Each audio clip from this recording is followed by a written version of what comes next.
Mas dos poderes, quem é que é para ter mais autoridade? O executivo.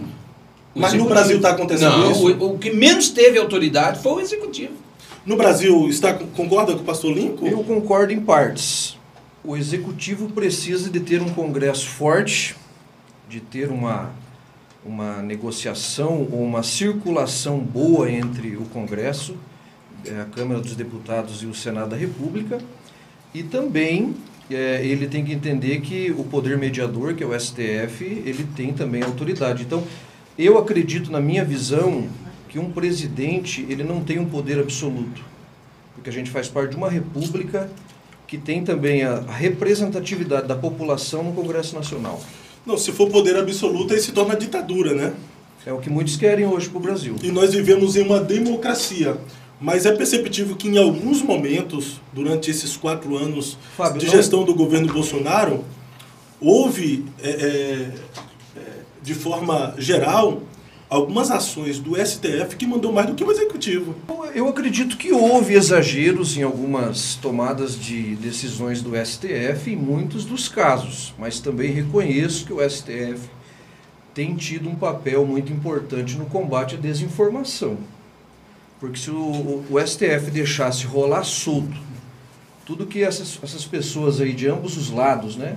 Estou falando aqui de polarização, as condutas que eles tomam, as informações que eles trazem, principalmente em redes sociais, como fake news e coisas do gênero, o Brasil tinha descambado por um lado muito terrível, né? Então eu acredito que o STF, existem momentos que ele extrapola, né?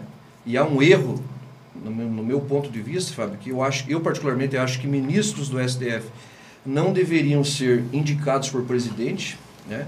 Deveriam ser escolhidos ou pelo colégio ali, dentro do judiciário, ou até mesmo pela população, para não incorrer esse risco que há aí de um ministro entrar lá, indicado por determinado presidente, e pensar que deve fidelidade a ele e defender as pautas de um governo. O ministro está lá para ser independente, para ser o guardião da Constituição. Então eu acredito que há excessos, mas também vejo muita coisa boa que o STF tem feito pelo Brasil. Pastor Viana, sua colocação sobre o STF e o Executivo. O STF, em alguns momentos, tem sobressaído o Executivo em suas ações? Olha, a minha visão é o seguinte: toda ação existe uma reação, entende? Então, o que aconteceu com o STF foi que ele reagiu, né? Ele reagiu. Houve uma ação por outra parte, né? Atacando de forma violenta a todos os ministros do Supremo Tribunal Federal, e eles reagiram na altura como deve ser, né? Eles são o guardião da Constituição. Então, se deixar levar solto, como disse o nosso irmão Leonai, perde-se o caminho. Pastor João Viana, teve cidadãos e deputados, pastores, que chamaram o ministro do STF de canalha. Como não reagir? Mas falando de ação e reação, isto começou a ocorrer uma reação das pessoas serem oposição do STF a partir que as pessoas perceberam que o STF estava praticando alguma censura. Ditadura. Vamos ser realistas nisso também, porque até então, antes de 2018, cara, poucas pessoas se importavam para STF. Geralmente as pessoas se importavam para presidente, governador, senador. STF, poucas pessoas se importavam. Aí chegou em 2018, o STF se levantou. Ativismo. Todo mundo ficou conhecendo quem eram os ministros do STF. Então eu penso assim, que houve uma ação do STF para vir uma reação do outro lado. Não, vamos pegar então. Calma aí, cara. Pera só um Deixa eu pouquinho. passar o Viana. Fala, Viana. Vamos por parte. Não foi em 2018. Nós conhecemos todos os ministros do Supremo Tribunal Federal desde 2006, quando começou lá o Mensalão, Petrolão. É de lá que nós conhecemos eles. É de lá que a gente conheceu o Joaquim Barbosa, com a sua grande fala, até defendendo o Bolsonaro. É de lá que a gente conhece o Lewandowski. É de lá que a gente conheceu o Teório Zavascki, que morreu com um acidente de avião. Então, não é de hoje que a gente conhece o Supremo, sempre se posicionando. Ora a favor de um, ora a favor de outro. Mas eles são o guardião da Constituição. O problema é que agora, de 2018 para cá, o país ficou dividido, como disse lá o Leonardo, uma polarização. E daí, tudo que o Supremo Tribunal faz, alguém vai contra, entende? A ponto de chegar uma pessoa fala, olha, eu quero que os ministros sejam mortos com um tiro na cara, que suas filhas sejam estupradas. Aonde, que país do mundo que se aceita uma situação dessa? Que país do mundo? E em que país do mundo uma jornalista chama a filha do presidente reticência e não é penalizada? E nem criticada. Aí, se nós analisarmos dentro do STF, os únicos censurados foram pessoas de direita. Não, mas você me aponte alguém de esquerda que foi censurado. Não, mas nós estamos falando aqui de tribunal, do Supremo Tribunal Federal, que eu estou falando aqui. Não tem nada a ver com essa fala aí que você colocou a filha do presidente. Essa é uma situação para entrar na justiça em primeira instância. Nós estamos falando de ministro do SC. Mas do Tribunal Federal. De primeira instância e segunda instância, se o STF ele desfez todos os julgamentos que a primeira e a segunda instância fez para descondenar o cidadão e torná-lo presidente contra a vontade do povo. Estamos falando em STF que é indicado e eles são vitalícios. Isso já é um erro. Não precisa ser vitalício. Pode ser indicado, mas não precisa ser vitalício. Mas eles são fiéis àqueles que indicou. No caso do cidadão aqui foi o Alckmin, que hoje é o vice-presidente da República. Calar todo Temer. e qualquer parlamentar. Irmãos, a palavra parlamento... O Alckmin. O Temer foi aquele outro cabecinha branca lá, que eu esqueço o nome O dele. Alexandre de Moraes foi indicado pelo Alckmin. Geraldo Alckmin. Nunca foi presidente. Desde sempre... Não, ele veio... Ele é cria Os bastidores. Ele foi secretário de indicação. Foi secretário do Alexandre de Moraes foi pelo presidente Temer. De segurança e tal. Então, assim... Mas foi uma articulação do Alckmin. Aí eu Só não pra sei. deixar Vamos entrar nos bastidores, Mas de indicação. Mas Se independente. for assim, todo mundo... Agora vamos lá. Nós estamos atropelando as pautas. Não, só para concluir a fala do Lincoln aqui, que ele está dizendo que quando alguém coloca, ele vai defender aquela pessoa que colocou. Não. É como que fica Ele uma não dívida. deveria defender. É uma troca de favor. É uma dívida de favor. Deixa eu só Isso não é verdade. Espera só um pouquinho, Se pastor isso fosse Juliano. verdade, quem colocou o Lula? Fica preso. Presta atenção aqui, ó. Quem colocou o Nunes lá foi Bolsonaro. E quem deu o voto Minerva para o Lula estar hoje presidente foi o Nunes, colocado por Bolsonaro. Então não defendeu o endereço dele, então. Pastor Lincoln, o senhor falou agora há pouco sobre o cidadão ser solto pelo STF, né? Eu concordo contigo em partes. Lula só está eleito presidente do Brasil hoje porque o governo Bolsonaro, o presidente Bolsonaro, decidiu enfraquecer a Lava Jato, colocando um PGR lá. Isso aí Deixa eu falar. falácia. Não, é verdade, é fato. Só ouça que daí nós vamos chegar num acordo. Mas a gente já tá... Eu tô careca Então, de saber mas os aconteceu. telespectadores aqui precisam ouvir. O Brasil sabe. Bolsonaro chegou a dizer que no Brasil não havia mais corrupção. Falou lá no cercadinho que ele sempre usou. E não houve, né? Tanto é que E não também houve. falou a repórteres que estavam ouvindo e colocou lá o Aras, que enfraqueceu a Lava Jato, acabou a Lava Jato, acredito que para proteger muitos medalhões do Centrão.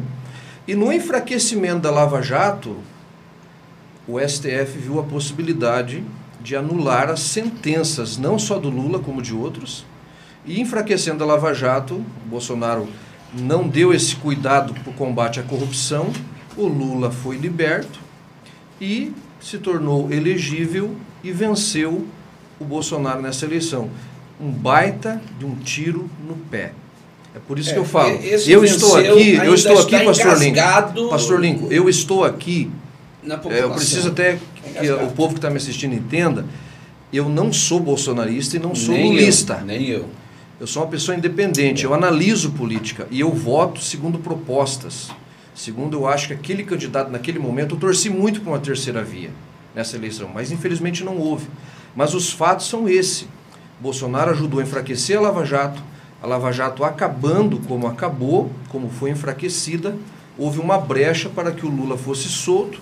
As condenações que ele foi condenado em todas as instâncias, na minha opinião, ele deveria estar preso, mas houve essa brecha, ele foi solto e esse essa soltura dele foi um tiro no pé do Bolsonaro, que ele acabou sendo eleito Viu? presidente Ele do não Brasil. foi só solto, ele foi descondenado, porque tornou-se elegível. Mas o processo Isso está foi lá uma ainda. artimanha. Não.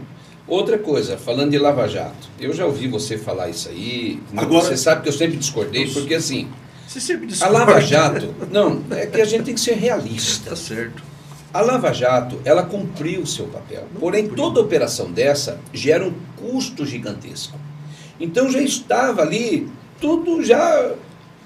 Quem desfez a Lava Jato não foi o Bolsonaro. O Bolsonaro simplesmente, ó, tá aqui, não vai gastar mais dinheiro com isso aqui, porque já está feito. Não tem mais o que fazer. Só o que recuperou da roubalheira Isso, e aí... do PT pera só um pagaria pouquinho, todo o onde eu ia recurso chegar. para 200 anos de Só Lava deixa eu Jato. falar, não É que, recuperou nem é que a Lava Jato iria chegar Calma, meu irmão, deixa eu falar dos um pouquinho. aliados do Centrão, do Bolsonaro, Dá quem só um sabe pouquinho, perto dos dá só um filhos. pouquinho. Não, Leandro, mas aí você tá sendo radical demais. Não, peraí, Realista. Fábio. Rapaz, o Só um Gilmar pouquinho. Mendes agora liberou 18 milhões Viu? que estava bloqueado do Lula. Viu, não.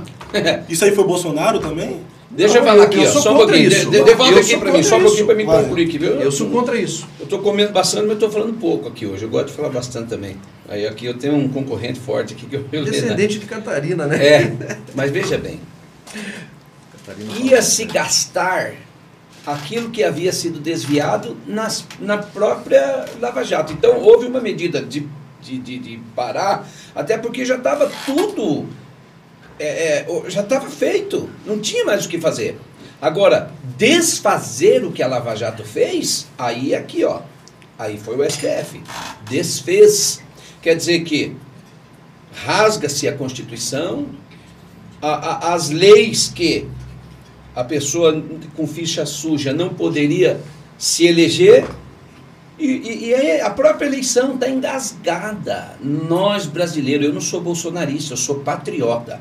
No caso Bolsonaro, votei nele, para mim, eu considero ele como um herói, porque ele foi, numa pandemia, ele conseguiu fazer o que fez, com os inimigos, com as oposições que ele teve, não só... Porque aqui não é só a oposição da esquerda que deve fazer oposição. Aqui foi os poderes que se opuseram. Isso é crime. Não podia ser assim. Eles trabalharam contra o nosso país a ponto de, hoje, o tal orçamento secreto, que foi eles que fizeram, de dar para o legislativo as contas, né, o orçamento, e depois acusar o presidente. E a fraude nessas eleições eu não considero só nas urnas, que eu não confio. Eu considero em tudo isso. Em tudo isso, essas artimanhas que fizeram e que jogavam, e que o Bolsonaro dizia, gente, não é eu. Não, e eles se calam. Mas se você falasse que o Lula era ladrão, ó, caça lá, derruba as redes dele, se é parlamentar, bloqueia também as redes, porque não pode chamar. Eles defendiam, mas o Bolsonaro não. Então, assim, eu acreditei no Bolsonaro porque era a única esperança que nós, brasileiros de bem, honestos, que queríamos um país sem corrupção, achamos ele único, não teve outro. Você queria uma terceira via, não teve. Vou falar um negócio então, pra vocês assim, aqui. agora, o que a gente viu no Brasil hoje é vergonhoso, sim. Eu tenho vergonha, os brasileiros estão envergonhados, a população foi para frente dos quartéis, clamaram para todos quem de direito. Ninguém ouviu a população, ninguém ouviu. É uma orquestra que está muito bem afinada para derrubar a direita. Olha, e nós ficamos aí, não, mas ó, calma aí, chupando o olha só, dedo.